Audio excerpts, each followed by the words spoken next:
नमस्कार पालक मित्रांनो, याआधी आपण पेज नंबर 33, 34, 35 यामध्ये आपण कॅलेंडर विषयी माहिती घेतली होती. 12 मंथ्स इन ए इयर, त्यानंतर मंथ्स ऑफ इंडियन कॅलेंडर पाहिलं होतं आणि त्यानंतर कॅलेंडर आपण पाहिलं होतं. कुठला सण कोणत्या दिवशी येतो, काय येतो, याची कल्पना आपल्या विद्यार्थ्यांना तुम्ही दिलेली आहे. आज त्याला धरून त्याच माहितीचं त्यांना प्रगटीकरण करायचं आहे आणि आज आपण पाहणार आहोत पेज नंबर 64. तर या पेज नंबर 64 वरती त्यांना जी माहिती आहे त्या माहितीविषयी त्यांना तो भाग कशा पद्धतीने आपल्याला सांगायचा, अजून स्पष्ट करायचा आहे, त्याविषयी पाहूया. तर आज पेज नंबर 64 मॅनेजिंग इन्फॉर्मेशन याविषयी आपण जाणून घेणार आहोत. या पेज नंबर 64 वरती इथे दिलेलं आहे, in the picture below the mangoes are labelled with the months of a year. Write the number of days in the respective months. इथे आंब्याची चित्र दाखवलेली आहेत आणि त्या चित्रांवरती त्या त्या महिन्यांची नावं लिहिलेली आहेत आणि आपल्याला विचारलेलं आहे की त्या त्या महिन्यात किती दिवस असतात. तर आपल्या पाल्यांनी खरंच ही पाठांतर केली आहेत का? तुम्ही महिन्यांचे दिवस हे पाठांतर केले होते का? हे पाठांतर करणं आवश्यक आहे का? मला नाही वाटत ते पाठांतर करावं लागतील. त्यासाठी तुम्ही जी टेक्निक शिकले आहात, आपण जी टेक्निक शिकलेलो आहोत, ती टेक्निक जर आपण आपल्या पाल्यांना अवगत करून दिलं तरी ते सहजतेने लक्षात ठेवू शकतात. तर पाहूया आता आपण क्रमाने येणारे महिने. आपल्या पाल्यांना माहीत आहे. आता त्या क्रमाने येणाऱ्या महिन्याचे, प्रत्येक महिन्याचे दिवस ते आपण कसे त्यांनी लक्षात ठेवायचे त्याविषयी आता जाणून घेऊया. तर पहिला महिना कोणता आहे? जानेवारी. काय करायचं आहे आपल्याला? दोन्ही हाताच्या अशा मुठी बांधायच्या.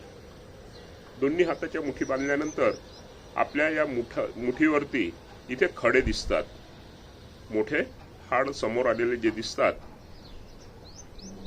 तिथून आपल्याला काउंट करायचं आहे.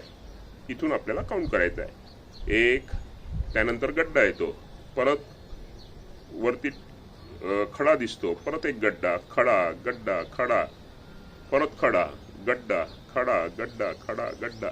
हे लक्षात ठेवायचं आहे. तर हे आपल्याला त्या आपल्या पाल्यांना समजावून सांगायचं आपल्याला.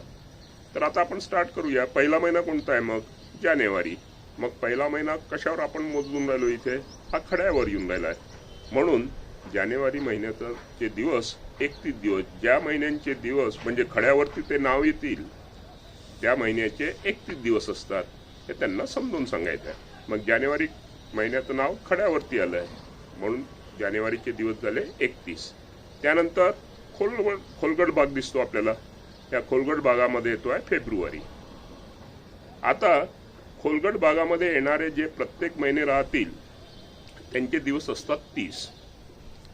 परंतु जानेवारी नंतर फेब्रुवारी महिना येतो आणि फेब्रुवारी महिना हा कधीही 30 दिवसांचा नसतो. हे आपल्या पाल्यांना आपल्याला समजून सांगायचं आहे. तर फेब्रुवारी महिना हा 28 किंवा 29 दिवसांचाच असतो. कोणत्या वर्षी 29 दिवसांचा असतो? या वर्षी लीप वर्ष असेल त्या वर्षी फेब्रुवारी महिना हा 29 दिवसाचा असतो.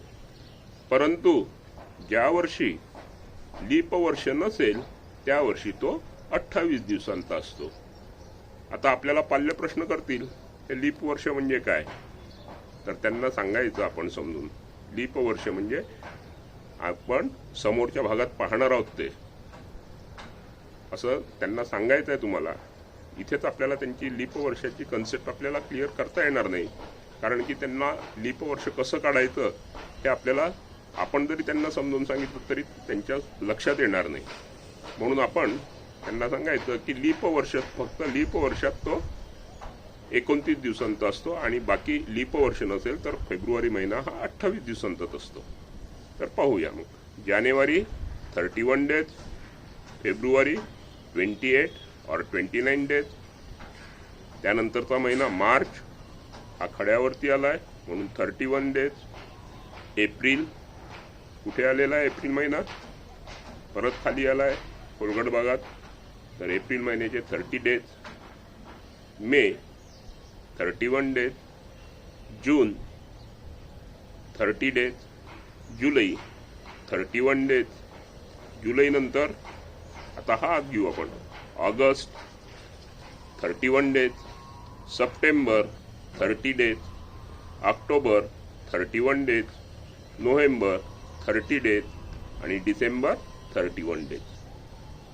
तर या पद्धतीने आपल्याला त्यांची ही संकल्पना स्पष्ट करायची आहे आणि त्यांना प्रत्येक वेळेस ते पाठांतर न करता याच पद्धतीचा जर आपण उपयोग केला, वारंवार त्यांनी त्या पद्धतीचा उपयोग केला की सहजतेने त्यांच्या लक्षात राहतं की कोणता महिना कोणत्या दिवसांचा आहे. लगेच ते हे करून पाहतात आणि लगेच सांगतात. त्यांना त्याच्यात मुलांना मजा सुद्धा वाटते. त्याच्यात त्यांना आपण काहीतरी प्रॅक्टिकली करून राहिलो आहे असं वाटतंय, जाणवतंय आणि ते वारंवार करून पाहतात. त्याच्यामुळे सहजतेने ते त्यांच्या लक्षात राहतात.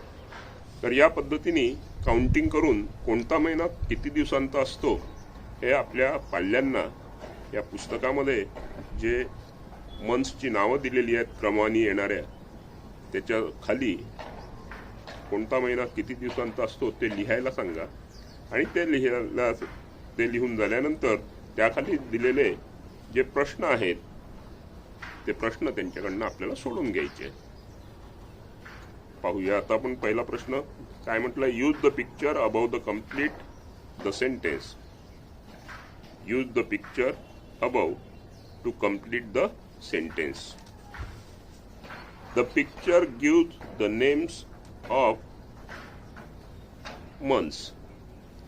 तर मग या पिक्चर मध्ये, या चित्रामध्ये किती महिन्यांची नावं दिलेली आहेत?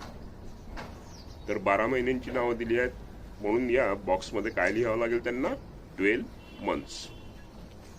त्यानंतर दुसरी जागा आहे, in the picture there are dash months of 31 days.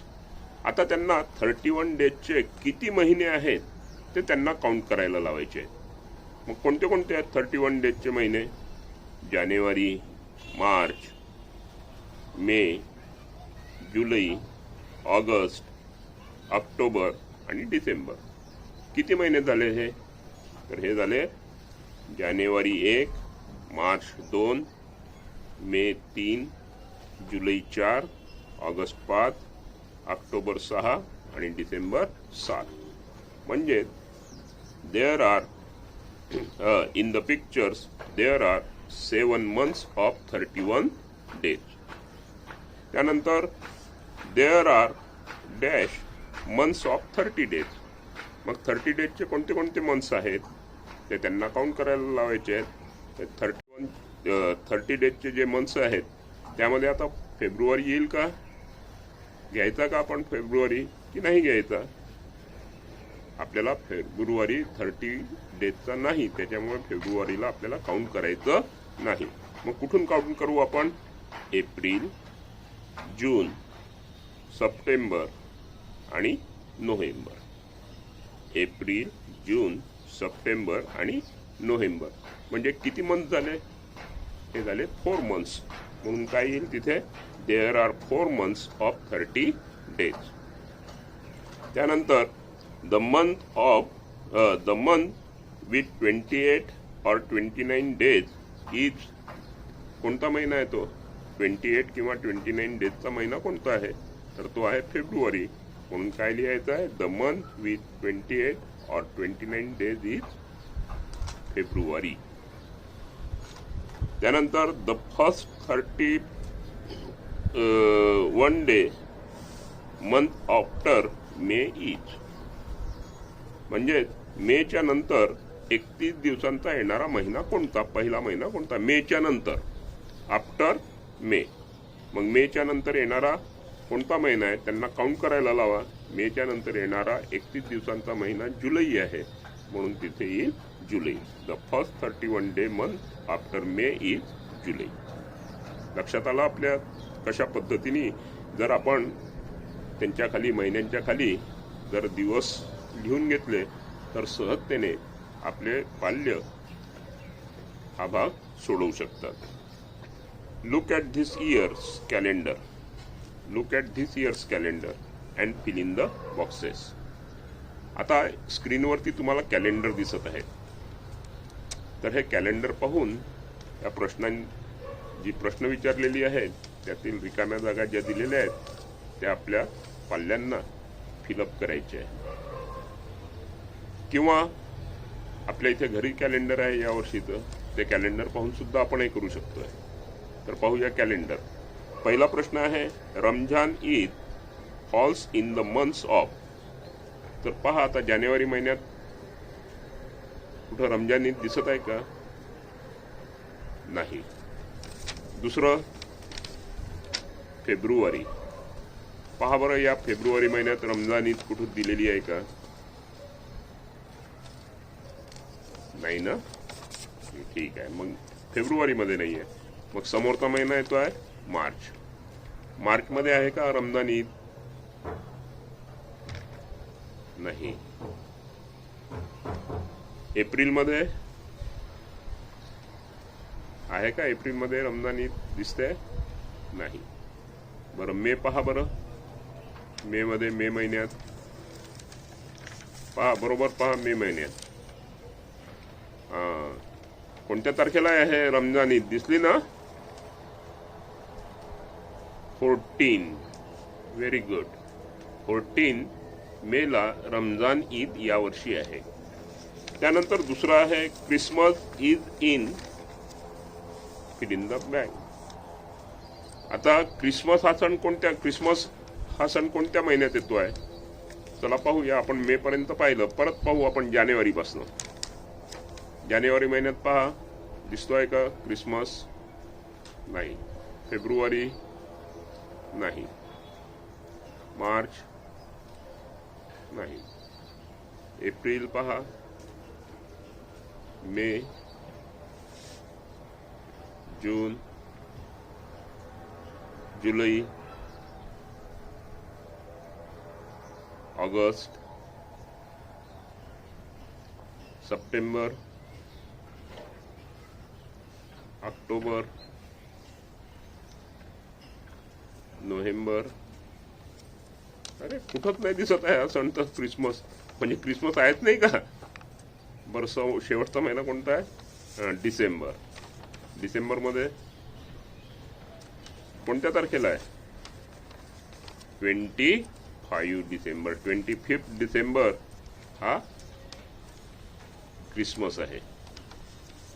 तर क्रिसमस हा सण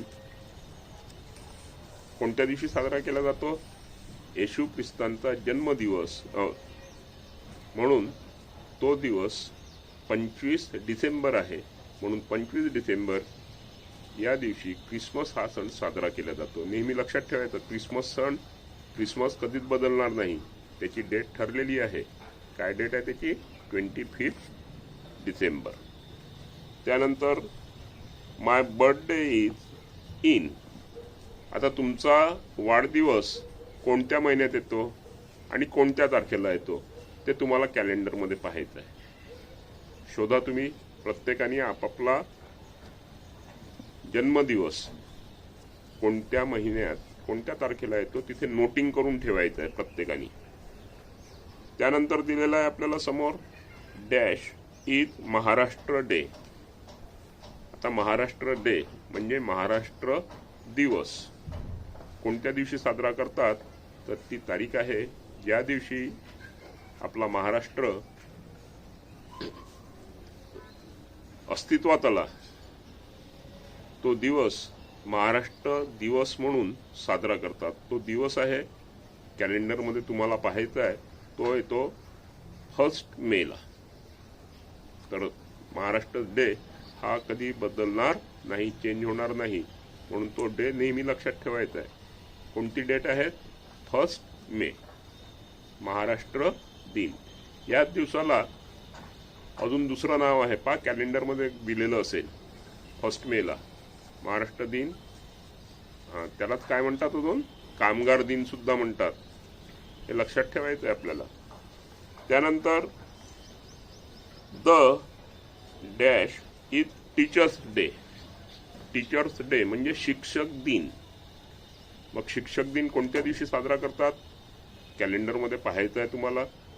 तर शिक्षक दिन हा डॉक्टर सर्वपल्ली राधाकृष्णन यांचा जन्मदिवस आहे आणि तो जन्मदिवस, त्यांचा जन्मदिवस शिक्षक दिन म्हणून साजरा केला जातो. तर तो दिवस आहे 5 सप्टेंबर. कोणता दिवस आहे तो? 5 सप्टेंबर. पहा बरं कॅलेंडरमध्ये, दिसलं 5 सप्टेंबर? Very good. तर पालक मित्रांनो, इथे पेज नंबर 64 वरती यांनी रमजान ईद, क्रिसमस, होली, त्यानंतर महाराष्ट्र दिन आणि टीचर्स डे याविषयीच माहिती दिलेली आहे. परंतु आपण जर संपूर्ण कॅलेंडरमध्ये जर पाहिलं तर प्रत्येक महिन्यात काही ना काही सण असतात. कोणी महापुरुषांची जयंती असते, पुण्यतिथी असते. त्या व्यतिरिक्त वेगवेगळे सण आहेत. तर आपल्याला काय करायचं आहे की संपूर्ण कॅलेंडरवर आधारित प्रत्येक महिन्यात कोणकोणते सण येऊन राहिले आहेत, कोणकोणत्या तारखेला येऊन राहिले आहेत, कोणते सण कोणत्या दिवशी साजरे केले जातात, थोर पुरुषांच्या जयंत्या, पुण्यतिथी, राष्ट्रीय सण हे कोणकोणत्या दिवशी येतात, याविषयी आपल्या मुलांना विविध प्रकारचे प्रश्न विचारून कॅलेंडरच्या सहाय्याने त्यांच्या या संकल्पना स्पष्ट करायच्या आहेत आणि याचा भरपूर सराव तुम्हाला करून घ्यायचा आहे. आणि सहजतेने आपण हे करू शकतो. हे फक्त कॅलेंडर घेऊन आपल्याला बसायचं आहे आणि तोंडी प्रश्न विचारायचे. आता पेज नंबर 65 वरती काय दिलेलं आहे? तर 65 वरती त्यांनी मंथ्स दिलेले आहेत आणि बर्थ डेट दिलेले आहेत. कोणत्या महिन्यात कोणकोणत्या विद्यार्थ्यांचे बर्थडे आहेत ते इथे दिलेलं आहे आणि त्याच्या खाली त्यांनी काही प्रश्न विचारलेली आहेत आणि त्या प्रश्नांची आपल्या पाल्यांकडून आपल्याला तोंडी उत्तर त्यांच्याकडनं काढून घ्यायची आहेत. तर आपण हे मंथ आणि बर्थडे इथे दिलेलं आहे, त्याचा अभ्यास करायचा, मुलांकडनं करून घ्यायचं आहे आणि खाली दिलेल्या प्रश्नांची उत्तरं त्यांच्याकडनं काढून घ्यायची आहेत.